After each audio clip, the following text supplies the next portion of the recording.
இந்த சிங்கார வேலை கப்பலில் ஒரு சமயக்காரன் ஒரு பத்திரிக்கை ஆரம்பிக்கணும்னு என்கிட்ட வர்றாரு. நான் இப்போ வந்து ஒரு பெரிய அச்சகம் வச்சுருந்தேன். இப்போ என்ன எப்படி கிளம்பியிருக்கான்? தமிழக வெற்றி கழகத்தில் வெற்றி சேனல் 24/7. இதுதான் திட்டத்தோடு வர்றாரு. சிங்கார வேலை என்னுடைய நோக்கம் பிளாக்மெயில் பண்ணுறது தான். சீட்டிங் சிங்கார வேலைன்னு அவர் என்ன வேலை?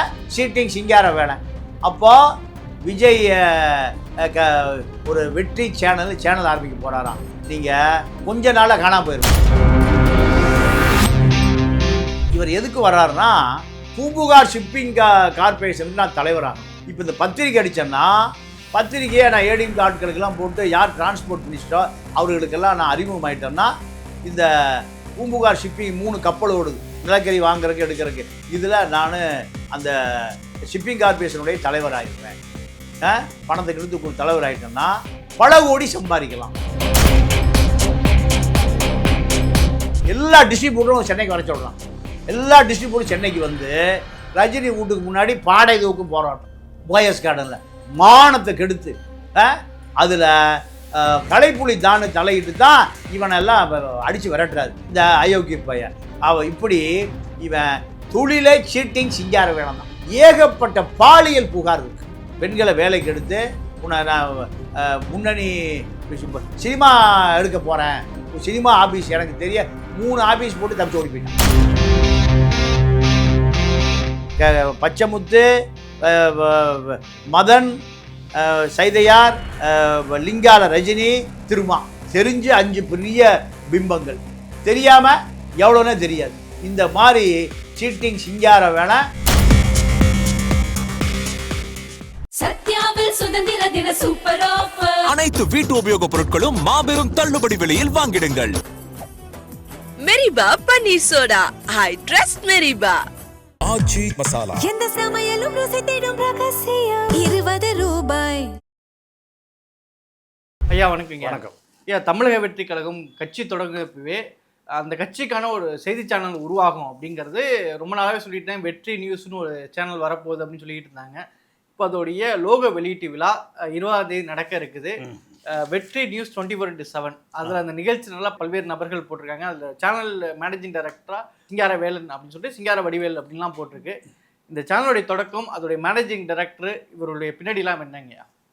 இந்த சிங்கார வேலை கப்பலில் ஒரு சமயக்காரன் ஒரு 15 வருடங்களுக்கு முன்பு, அதாவது 2011 ஏடிஎம்க்கு ஆட்சி வந்த பிறகு ஒரு பத்திரிக்கை ஆரம்பிக்கணும்னு என்கிட்ட வர்றாரு. நான் இப்போ வந்து ஒரு பெரிய அச்சகம் வச்சுருந்தேன். அதாவது அச்சகம்னா 2 வகையான அச்சகம் இருக்குது. அச்சகத்தில் டெடில் ப்ரெஸ் ஒவ்வொரு நாள் போட்டு அடித்து எடுக்கிறது. வெப் ஆப்செட்னால் 40 அடி இருக்கும். ஒரு 500 கிலோ ரோலை, அதாவது தினசரி பத்திரிக்கை அடிக்கிறோம்ல அந்த ப்ரெஸ் வச்சுருந்தேன். நான் பத்திரிக்கையை அந்த மிஷினை வாங்கினதே பாண்டிச்சேரி தினகரன் தான் வாங்கினேன். 24.5 லட்சம் ரூபாய்க்கு வாங்கினேன். 2006 தினகரன் அப்படியே சன் டிவிக்கு விற்றுவிட்டாங்க. சன் டிவிக்கு விற்ற பிறகு இருக்கிறதுலே நல்ல மிஷின் எதுனா பாண்டிச்சேரியில் இருக்க ரொம்ப தேயாமல் ஓடாமல் இருக்குன்னு 25 லட்ச ரூபாய் சொல்லி 24 லட்ச ரூபாய்க்கு வாங்கி நான் ஒரு டிடி பிரிண்டர்ஸ் தமிழா அச்சகம்னு ஒரு அச்சகம் வச்சுருந்தேன். இப்போ அந்த அச்சகத்துக்கு இந்த சிங்கார வேலை வர்றாரு. வந்து என்ன சொல்கிறாரு, நான் ஒரு பத்திரிக்கை ஆரம்பிக்கணும். அந்த பத்திரிக்கைக்கு பேர் ஆன்லைனில் வாங்கி வச்சுருந்தார், ஏகலை ஒன்று பேர்.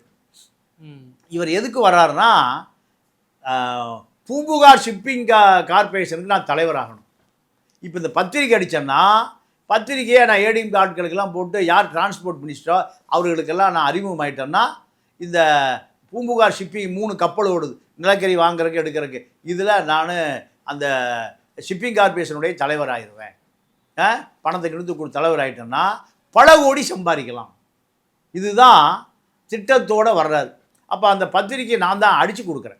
என்னுடைய ப்ரெஸ்ஸில் டிடி பிரிண்டர்ஸில் அடித்து கொடுக்குறேன், மேட்ரு எழுதி கொடுக்குறேன். அச்சிட்டவர் முதல் ஆசிரியர் வரை நான் தான் பார்க்குறேன். ப்ரெஸ்ஸுக்கு பணம் கொடுத்துருவார், வேலை செய்து சம்பளம் கொடுத்துருவார். இப்படி இருக்கிற பொழுது ஒரு நிகழ்ச்சி, ஒரு பெரிய இன்சிடெண்ட் ஒன்று நடந்துக்குது. என்னென்னா, பச்சைமுத்து தங்கியிருக்காரு மதுரையில். அத்வானியை பார்ப்பதற்கு தங்கியிருக்காரு. எல்லாம் 15 வருஷ கதை. அப்போ அங்கே அத்வானி பார்க்க வந்து ஒரு குண்டு வெடிச்சது சம்பவம் எல்லாம் நினைவு இருக்கும். அந்த நேரம் தங்கியிருக்கு. அப்படி தங்கியிருக்கிற பொழுது பச்சைமுத்து கட்சி ஐஜேகே கட்சியினுடைய மாவட்ட செயலாளர் திலகான ஒரு அம்மா. அந்த அம்மா அங்கே mayor, Thoothukudi mayor candidate plus MP candidate plus SRM இன்ஃபோடெக்னு ஒரு கம்ப்யூட்டர் சென்டர் அந்த அம்மா வச்சுருக்கு, பெரிய ஆஃபீஸ். எஸ்ஆர்எம்முக்கு அட்மிஷன் போனோம்னா அங்கே அட்மிஷன் போட்டுக்கலாம், எஸ்ஆர்எம் பணம் கட்டணும்னா அங்கே கட்டிக்கலாம். ஒரு 30-40 பேருக்கு கம்ப்யூட்டர் கற்றுக் கொடுக்குது. அன்றைக்கே அது பெரிய விஷயம். அப்போ அந்த அம்மாவுக்கும் பச்சைமுத்துக்கும் ஒரு சண்டை. என்ன சண்டைனா பாலியல் ரீதியான சண்டை. அப்போ பச்சைமுத்து மீது பாலியல் புகார் கூறும் திலகா, இதுதான் ரேப்பர். இந்த ரேப்பரில் அடித்து செய்தி அடித்தோம். அதாவது அந்த சர்வீஸ் சென்டருக்கு வர பெண்களை பாலியல் சேவைக்கு என்னிடம் பெண்களை கூட்ட சொன்னாருங்கிறதான் குற்றச்சாட்டை, திலகா வைக்கிற குற்றச்சாட்டு. இப்போ பச்சைமுத்து தரப்பு மறுத்தது. அது போலீஸ் கேஸ், அடிக்கடி பத்திரிகை அலுவலகம் உடைக்கப்பட்டது. சிங்காரவேலனை பிடிச்சிட்டு போய் நைய புடைச்சி ஆஸ்பத்திரியில் வச்சு ஜெயிலுக்கு கொண்டு போகிற ரிமாண்டு கொண்டு போகிற அளவுக்கு ஆகிப்போச்சு. நானும் அவர் கூட வேலை பார்க்குற செந்தில்குமார்னு ஒருத்தர், அவரும் நானும் தான். நீங்கள் குத்துயிரா மறைந்த நமது எம்ஜிஆருடைய ரிப்போர்ட்டராக இருந்தார் ராஜராஜன், ஜெயலலிதாவுக்கு அறிக்கை எழுதி கொடுக்குறவர், இப்போ இறந்துட்டார். நாங்கள் தான் போய் வடமல்லி போலீஸ் ஸ்டேஷனில் 50 பேர் இருக்கான், புத்தகத்தை அடித்து பிளாக்மெயில் பண்ணி எஸ்ஆர்எம் காலேஜ் கூட கொடுத்துட்ருக்கார் புத்தகத்தை. யார்? இந்த சிங்காரவேலன். அப்போது சிங்காரவேலை உடைய நோக்கம் பிளாக்மெயில் பண்ணுறது தான். உடனே இப்போ போலீஸ் கேஸ் ஆகி 50 பேர் சேர்ந்து இவரை அடித்து எனக்கு பாத்ரூம்லேருந்து ஃபோன் பண்ணுறாரு. ஒரு ஜட்டிக்குள்ளே எப்பவும் ஒரு 4-5 ஃபோனை போட்டு வச்சு 5-6 ஃபோன் வச்சுருப்பார். பிடிச்ச உடனே ஒரு ஃபோனை ஜட்டிக்குள் போட்டார். பாத்ரூம்லேருந்து ஃபோன் பண்ணுறாரு. என்ன பச்சைமுத்து இவரை அடிக்கிறத லைவாக பார்க்குறாரு. இதில் வீடியோ ஃபோனில் மூஞ்சியில் ரத்தம் வரக்கூடாது, கண்ணில் அடிக்கக்கூடாது, அடி அடி அடி வாங்க ரசிக்கிறார் பச்சைமுத்து உட்காந்துட்டு. இப்போ போலீஸ் ஸ்டேஷனில் ஆளை கொண்டு வச்சாச்சு. வச்ச பிறகு நான் ராஜராஜன் 2 பேரும் தான் போகிறோம். போய் பார்க்குறோம். ஒரு இன்ஸ்பெக்டர் சொல்லிட்டார், இல்லைங்க ரிமாண்ட் பண்ண போகிறேன், நீங்கள் வெளியே போங்கன்னு. அப்போது ஐஜி உளவுத்துறை யார் இதுதான் கேட்டிங்கன்னா ராஜேஷ் பியூலாவுடைய கணவர். அதே நேரத்தில் தலைவா படம் ரிலீஸ். அந்த படத்தை ரிலீஸ் பண்ணுறது யாருன்னு கேட்டிங்கன்னா வேந்தர் ஃபிலிம்ஸ். யார்? மதன். அப்போது லைவ் காக்கா உட்கார பணமழை விழுந்த கதையா பச்சைமுத்து அடிச்சு விட்டாரா, பச்சைமுத்து மேலே எஃப்ஐஆர் போட்டு ரிமாண்ட் பண்ண சொல்லிட்டாங்க அந்த அம்மா. பத்திரிகையாளர்களை திரட்டி ஆர்ப்பாட்டம் போராட்டம். இந்த மதன் கூப்பிட்டு 40 லட்ச ரூபா கொடுத்தோன்னையும் உண்ணாவிரத்துக்கு வரல, ஊர்வலத்துக்கு வரல, பத்திரிகையாளர் பூரா கூடி எப்படி ஒரு பத்திரிகை ஆஃபீஸை பூந்து தர மேனேஜிங் டைரக்டரா இருக்கா அந்த வழி அதே சிங்காரவேலன், சீட்டிங் சிங்காரவேலன். அவர் என்ன வேலை? சீட்டிங் சிங்காரவேலன். அப்போ அத்தனை ஊடக சூர்யா ஆஸ்பத்திரி வடபழனிக்கு முன்னாடி தான் அந்த அலுவலகம், ஏகலைவர் அலுவலகம் அடிச்சது நொறுக்கப்பட்டது. இப்போ திலகா இருக்கும், தூத்துக்குடியில் இருக்கும், அதை கேட்கும். அந்த அம்மாவை காரில் ஏற்றி பச்சைமுத்தாளை கொண்டு போய் தாம்பரத்தில் ஏற்றி விட்டானுங்க, ஊருக்கு தூத்துக்குடிக்கு போயிடும்.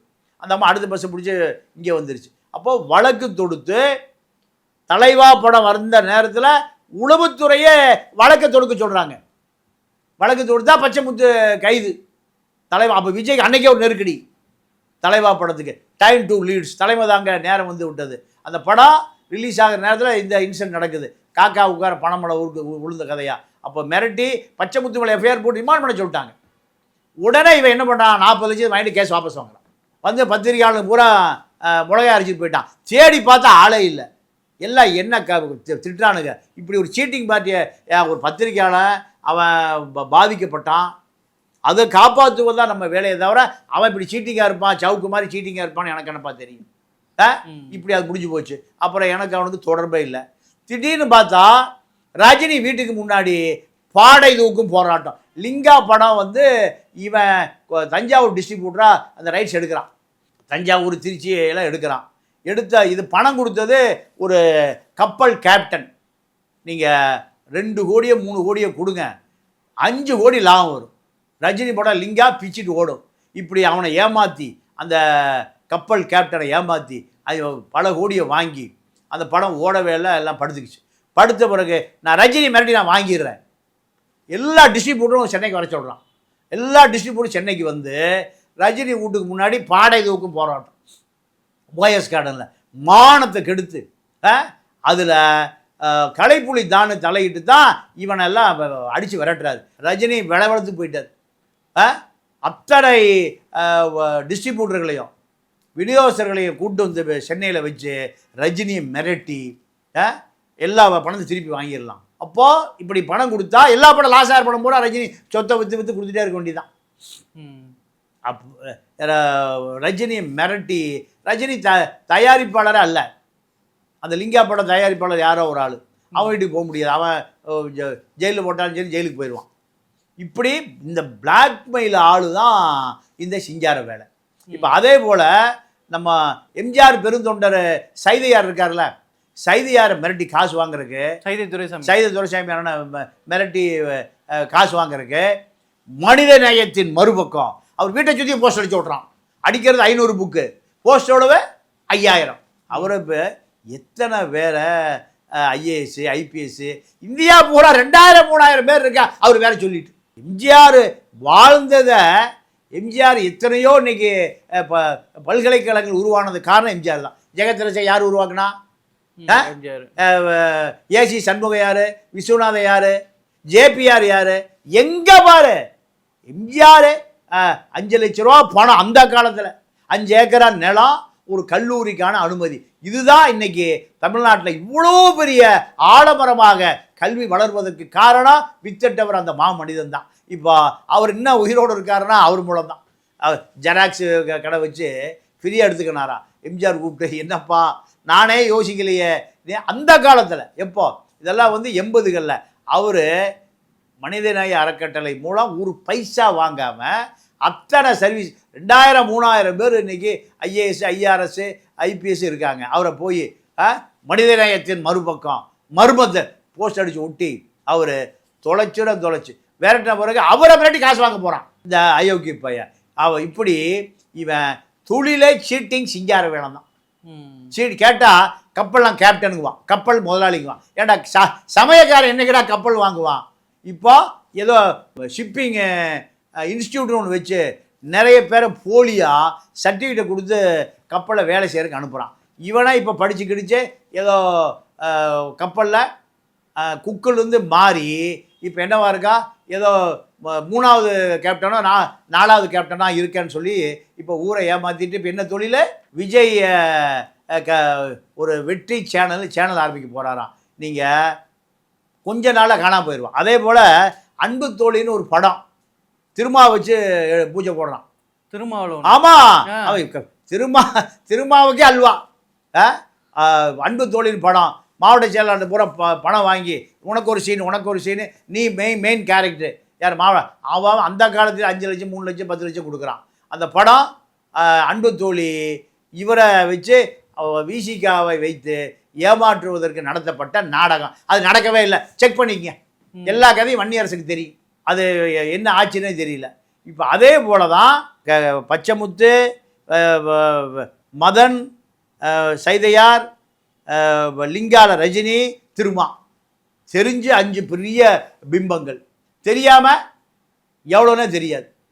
இந்த மாதிரி சீட்டிங் சிங்கார வேலை இப்போ என்ன எப்படி கிளம்பியிருக்கான்?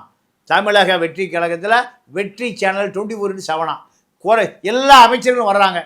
குறைஞ்சது அமைச்சர்கிட்ட அப்ளிகேஷன் அது இதுன்னு ஒரு ஆளுக்கு குறைஞ்சது 1 கோடியை போட்டு எறிடுவான். 35 கோடியோட தப்பி ஓடிடுவான்.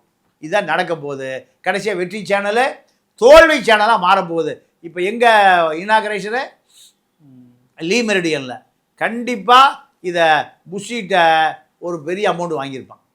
சேனல் உங்களை தாங்க முதல்ல காமிக்க போகிறேன், உங்களை தான் முதல்ல இவன் மேலே ஏகப்பட்ட பாலியல் புகார் இருக்குது. பெண்களை வேலைக்கு எடுத்து உன்னை நான் முன்னணி சினிமா எடுக்க போகிறேன், சினிமா ஆஃபீஸ் எனக்கு தெரிய 3 ஆஃபீஸ் போட்டு தப்பிச்சு ஓடி போயிட்டான். அதே போல் இன்னொரு செய்தி ஒன்று பரவலாக பேசப்படுதுங்க. அதாவது த்ரிஷா அவர்கள் சுதந்திர தின விழாவுக்கு வந்தாங்க. அதுக்கப்புறம் என்ன, த்ரிஷா கட்சிக்குள்ள ஒரு பவர் சென்டரை உருவாக்குறாங்க அப்படிங்கிற செய்திகள் வெளியாகுது. த்ரிஷாக்கு ஒரு அவங்களுக்குள்ள அது பர்சனலாக எடுத்துகிட்டு போனால் கட்சியில் நம்ம பேச வேண்டியதில்லை, பொது வெளியில். ஆனால் இப்போ கட்சிக்குள்ளே ஒரு பவர் சென்டராக உருவாகிறாங்கன்னு சொல்கிறாங்களா, அதில் உண்மை இருக்குங்களா? அதாவது எப்பவுமே ஒரு முதலமைச்சர் அதிகார மையம் அதை சுற்றி எப்பவுமே ஒரு பவர் சென்டர் உருவாயிடும். அதுபோல் இப்போ விஷ்ணு ரெட்டி, அஜய் ரெட்டி, அனில் ரெட்டி 3 பேர். இந்த அனில் ரெட்டி யாருன்னா ஆந்திரா முதலமைச்சராக இருந்தாலும் ஜெகன்மோகன் ரெட்டி அவருடைய சொந்த தம்பி சித்தப்பா பையன் அவர் ஒரு 2000-3000 கோடி வச்சுருக்கார். அதே போல் விஷ்ணு ரெட்டி, அஜய் ரெட்டி இவர்கள் எல்லாம் அத்தனை பேருமே ஆந்திரா பேஸ். எல்லார் வீட்லேயும் ஒரு 3-4 ரோல்ஸ் ராய்ஸ் கார் நிற்கும் வெளியில் போகிறதுக்கு. அதே போல் எல்லாருக்குமே சார்ட்டர் ஃப்ளைட். இந்த நபர்கள் தான் இப்போது விஜயை சுற்றி ஒரு பெரிய பவர் சென்டரை உருவாகி விஜயை யாரும் சந்திக்க முடியாமல் ஒரு பெரிய வளையம் உருவாக்கப்பட்டு விட்டது. இந்த வளையத்தை உடைத்து கொண்டிருப்பவர் திரிஷா. திரிஷா பொறுத்தவரை விஜயோட எத்தனை ஆண்டு கால நட்பு? ஒரு 20 ஆண்டு கால நட்பு. இந்த நட்பில் அந்த அம்மா என்ன செய்யுது, எனக்கு ஏதாவது ஒரு பதவி கொடுக்குன்னு கேட்குது கட்சியில். ஜெயலலிதா எப்படி 84 சத்துணவு உயர்மட்ட குழு தலைவர், நாடாளுமன்ற உறுப்பினர், அப்படி தான் அந்த அம்மா அதிமுகவில் வந்தது. இப்போது இதுக்கு பின்னால் ஒரு பிராமின் லாபி விஜய்க்கு பிறகு, விஜய் இருக்கும்போதே விஜய் பிறகோ திரிஷாவை ஒரு பவர் சென்டராக மாற்றியது. ஏன்னா இப்போ இந்த பவர் சென்டர் சண்டை தான் யூபி கம்பெனி தமிழனை எல்லாம் பொருட்டாவே மதிக்கலை, கம்யூனிஸ்டுகளை ஒரு பொருட்டாவே மதிக்கலை. சிபிஎம் 2 பேர் இருக்காங்க, 2 பேரை ஒரு பொருட்டாவே மதிக்கலை, பிசிகாவை ஒரு பொருட்டாவே மதிக்கலை. யூபியிலிருந்து எஸ்எஸ் என்டர்பிரைசஸ்ங்கிற ஒரு மேன் பவர் கம்பெனி 1792 பேரை தமிழ்நாட்டில் ஹிந்தி பேசுகிற, தாய்மொழி ஹிந்தி பேசுகிறவர்களை இங்கே ஒப்பந்த பணியாளராக நடத்துனராக அப்பாயின்மெண்ட்டே பண்ணிட்டாங்க. அதாவது அடையாருக்கு 350 பேர் வேலைக்கு சேர்ந்துட்டான், குரோம்பேட்டையில் 320 பேர், வடபழனியில் 225 பேர் டெப்போவுக்கு, அயனாவரத்துக்கு 256 பேர். கம்யூனிஸ்ட் விரல் சூப்பிட்டு இருக்காங்களான்னு தெரியல 2 கம்யூனிஸ்ட்டுகளும். விசிகா என்ன பண்ணுதுன்னு தெரியல, வன்னி அரசு என்ன பண்ணிகிட்டு இருக்காருன்னு தெரியல, காங்கிரஸ் ஒன்றும் பண்ணாது. அவர் பழைய பியூனை உயர்கல்வித்துறை அமைச்சர் விஸ்வநாதன் பொண்டாட்டி புருஷன்னு வசூலில் இறங்கிட்டாங்க. ராகுல் காந்தி மூஞ்சிலே முழிக்காத போன விரட்டி விட்டார். இப்போது இந்த 1792 தமிழர்கள் புறக்கணிக்கப்பட்டிருக்கிறார்கள். அப்போது இதெல்லாம் முதலமைச்சருக்கு தெரியுமா, ஐஏஎஸ் அதிகாரிகளுக்கு தெரியுமா, சீஃப் செக்ரட்டரிக்கு தெரியுமா, இல்லை டிரான்ஸ்போர்ட் செக்ரட்டரிக்கு தெரியுமான்னா எல்லாத்துக்கும் தெரியும். ஆனால் விஜய்க்கு இதனுடைய பாதிப்பு தெரியல. அவர் முதலமைச்சர் ஆகிட்டார், 5 வருஷம் அவர் தான் முதலமைச்சர். ஜெயலலிதா தான் 5 வருஷம். இப்போது ஜெயலலிதா போடும்போதோ மேக்கப் போடும்போதோ டிராஃபிக்கு 1 மணி நேரம் நிறுத்தப்படும் மவுண்ட் ரோட்டில். இப்போ அதே நிலைமை விஜய்க்கு இருக்குது. இது எந்த ஊடகவியலாலும் சொல்ல மாட்டேங்கிறான். இவன் பூரா 1000 கோடி ரூபாய் விளம்பரம் வருது.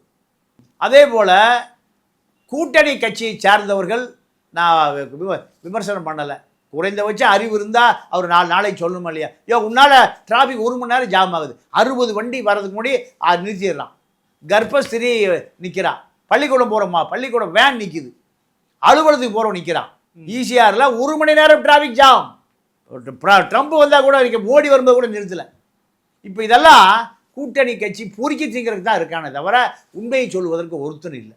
இது மக்கள் விஜயுடைய அலுவலகம் இப்போ புதுசாக கட்டுறாங்களா, டெண்டர்ல முறைகேடுகள் நடந்திருக்கதா, வெளிப்படைத்தன்மை இல்லை அப்படின்ற மாதிரி நேற்று சட்டமன்றத்திலே பேசுகிறாங்க, பத்திரிகைகளையும் செய்தி வந்திருக்குது. என்ன விஷயங்க? அதாவதுங்க, பிடபிள்யூ ஒரு வேலை செய்யணும் அப்படின்னா 5 லட்ச ரூபா வரைக்கும் எவனுக்கு வேணால் கொடுத்துக்கலாம்.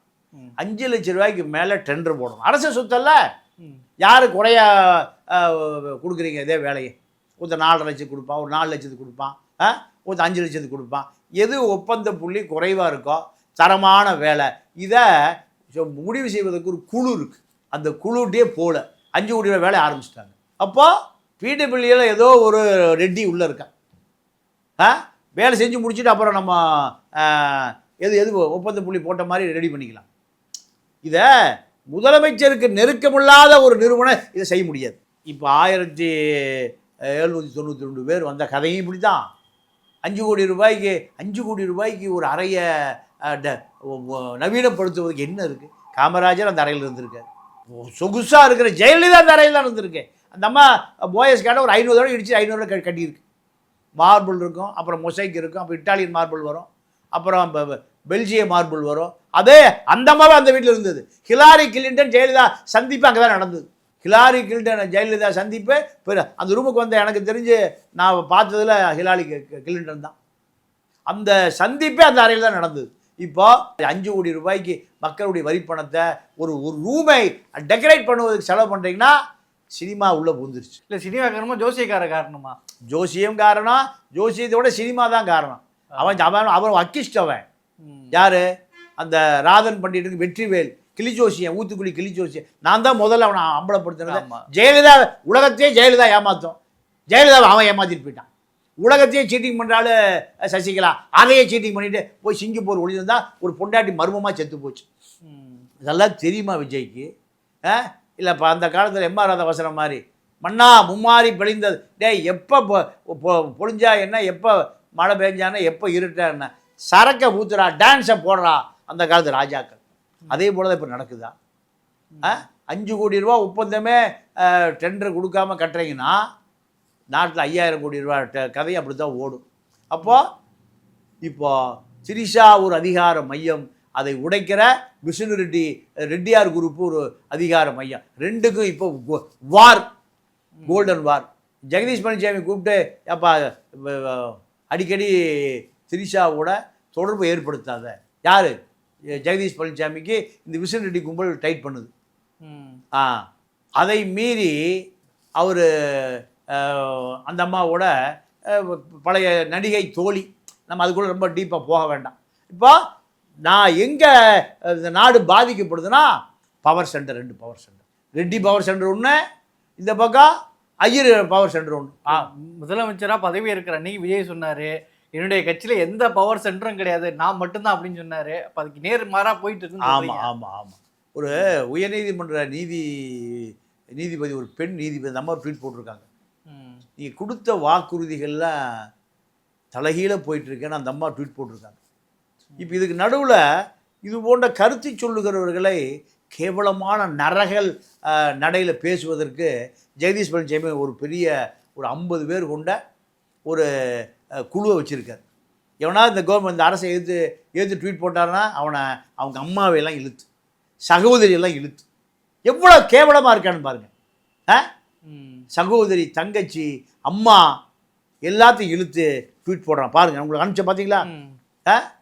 வாயில் சொல்ல முடியாத வார்த்தை. அப்போது இதுதான் ஜெகதீஷ் பழனிசாமிக்கு வேலையா?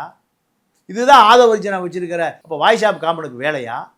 அப்போது எங்கே எவ்வளோ கேவலமாக எத்தனை பேரை கைது பண்ணலாம், எத்தனை பேர் ஜெயிலில் போடலாம்? கோபால் காலையில் 10 மணிக்கு கூட்டிகிட்டு போயிருக்காங்க, 5 மணிக்கு தான் விடுறாங்களா எங்கே ஏர்போர்ட் இருக்கிற சைபர் கிரைமில் விசாரணை. அப்போது ஒருவரை மிரட்டியோ அச்சுறுத்தியோ ஒருவரை ஜனநாயகத்தில் இப்படிலாம் பண்ண முடியுமா? ஜனநாயகம் இப்படி தான் பண்ண சொல்லுதா? 3 மாதத்துல இவ்வளவு புகார். விஜயினுடைய கவனத்துக்கே போகாமல் அதிகார துஷ்பிரயோகம். வட இந்தியாவிலேருந்து 1792 பேரை கண்டக்டராக போட்டிருக்கீங்கன்னா உங்கள்கிட்ட அதிகாரமே இல்லை, உங்களுக்கு தெரியல. இல்லை தெரிஞ்சே தப்பு பண்ணுறீங்களா? ஊடகம் கேட்க மாட்டான். 1000 கோடி ரூபாய் முதல் பக்கத்தில் விளம்பரம், தினத்தந்தி, தினமலர், தினமணி, அத்தனை பத்திரிக்கைக்கும் முதல் பக்கத்தில் விளம்பரம். இப்போ இந்த சீட்டிங் சிங்கார வேலை டிவி ஆரம்பிக்கிறான், வெற்றி டிவி. விளங்குமா? அப்போ இது முழுக்க இந்த ஆட்சி தள்ளா 11 சாராய ஆலை, சுப்பிராமி ரெட்டி, அது உணவு பாதுகாப்பு அதிகாரியை தடை பண்ணுறான். 16 மணி நேரத்தில் அது வருது. கெமிக்கலில் செயற்கை சுவை ஊட்டிக்கிறான். கெமிக்கல்லையே அந்த போதை கொண்டு வந்துடுறாங்கிறான். கெமிக்கலுடைய எஃபெக்ட்லேயே அந்த எசன்ஸை கொண்டு வந்துடுறாங்கிறான். அப்போ இதெல்லாம் அரவிந்த் கெஜ்ரிவால் ஜெயிலுக்கு போனதுக்கு இந்த நிறுவனம் தான் காரணம். சந்திரசேகர ராவுடைய மக கவிதா ஜெயிலுக்கு போனதுக்கு இந்த நிறுவனம் தான் காரணம். அப்போது நீங்கள் பாஜகவினுடைய பிடியில் இறுகி கொண்டு இருக்கிறீர்கள். தப்பவே முடியாது. ஒருவேளை மாட்டிட்டு தான் இப்போ இந்த 1792 பேர் யூபி நிறுவனம் கண்டிப்பாக இதுக்குள்ளே பாஜக இருக்குது. கண்டிப்பாக இதுக்குள்ளே யூபி நிறுவனம் எப்படி டெண்டர் கால்ஃபார் பண்ணுறாங்க? யூபிக்காரனா தமிழ்நாட்டில் கம்யூனிஸ்ட் கட்சிக்காரன் 2 கம்யூனிஸ்ட் கட்சிக்கார வாயில் விரல வச்சுட்டு இருக்கிறான். அப்போது இதுக்கு பின்னால் தாவேகாக்குள் பாஜக ஊடுருவிச்சதை சொல்லலாம். சரிங்க, பல்வேறு விஷயங்களை பகிர்ந்துருக்கீங்க. கருத்துக்கு நடத்த நன்றி. நன்றி, வணக்கம். சத்யா மெரிபாவில் சுதந்திர தின சூப்பர் ஆஃபர். அனைத்து வீட்டு உபயோகப் பொருட்களும் மாபெரும் தள்ளுபடி விலையில் வாங்கிடுங்கள். Meriba paneer soda. I trust Meriba. Aachi masala. எந்த சமையலும் ருசி தேடும் ரகசியம்.